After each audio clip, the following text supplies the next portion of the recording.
통계청 자료에 따르면 지난해 출생아 수는 24만 9천 명으로 10년 전보다 23만여 명이 줄었습니다. 올해 고령 인구가 950만 명에 달하면서 역대 최고치를 경신하는 등 초고령화 사회를 눈앞에 둔 지금 농촌뿐만 아니라 지방 대도시도 인구 소멸 위험에 직면해 있습니다. 정지훈 기자의 보도입니다. 의성군에서 가장 유동인구가 많은 의성읍.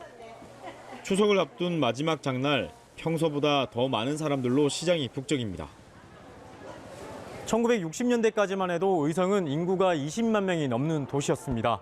그렇지만 인구는 계속해서 줄어 50여 년이 지난 지금은 5만 명대로 줄어들었고 지금은 인구 5만 명 선 붕괴를 걱정하는 국내 인구 소멸 위기의 대표 지역이란 오명까지 쓰고 있습니다.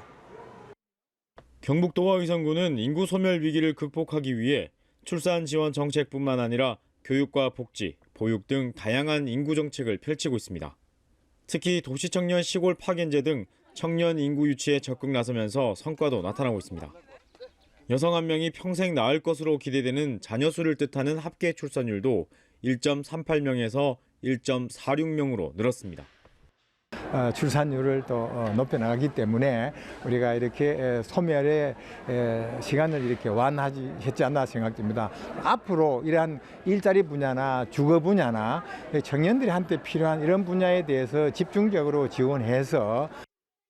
하지만 소멸 위험은 아직 남아 있습니다.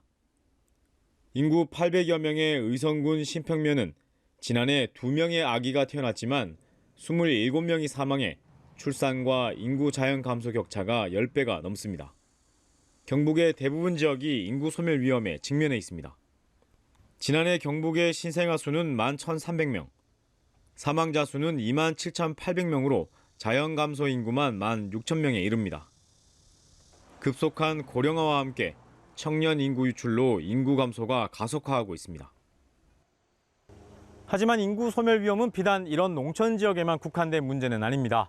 지방 대도시의 인구 소멸 문제는 위험한 수준에 이르고 있지만 농어촌 지역에 비해 크게 그 심각성을 느끼지 못하고 있습니다. 지방 대도시의 인구 소멸 문제를 이호진 기자가 취재했습니다. 세종시는 행정기관과 신도시가 들어서면서 전국에서는 드물게 인구가 늘고 있는 지역입니다. 그러나 세종시의 행정중심 복합도시를 제외한 농촌 지역은 사정이 다릅니다. 농촌 인구 감소로 빈집이 급증하고 있고 이것이 농촌 황폐화로 이어지면 결국 농촌 붕괴를 불러올 것이란 우려가 커지고 있습니다. 실제 세종시 읍면 지역의 빈집만 647채가 있는 것으로 조사됐습니다. 읍면 지역의 빈집을 철거하고 그 빈집에 대한 부지들을 공공용으로 활용함으로써 농촌 지역의 문제점들을 해소하고자. 우리나라 제2의 도시인 부산의 경우 광역시 가운데 지방소멸 위험지수가 가장 높습니다. 지방소멸 위험지수는 0.2 미만부터 소멸 고위험 지역으로 구분하는데 부산의 위험지수는 0.531로 소멸 위험 진입 단계에 근접했습니다. 한때 조선사들이 밀집해 호황을 누렸던 영도군은 조선업이 침체하면서 급격한 인구 감소가 일어났습니다. 그때 한 20만이 넘던 인구가 지금 절반이 다 줄어버렸는데 그러고 조선업계가 떠나고 이 도로 생기고 전부 뜯겨가지고 밖으로 나가고. 영도구의 65세 이상 노인 인구는 약 30%에 이르고 있고 50세 이상은 57%로 시간이 지날수록 급속한 고령화가 예상됩니다. 원도심 소멸을 막기 위한 골든타임을 놓치지 않도록 인구 대책 추진을 서둘러야 한다는 지적입니다. 연합뉴스TV 이호진입니다.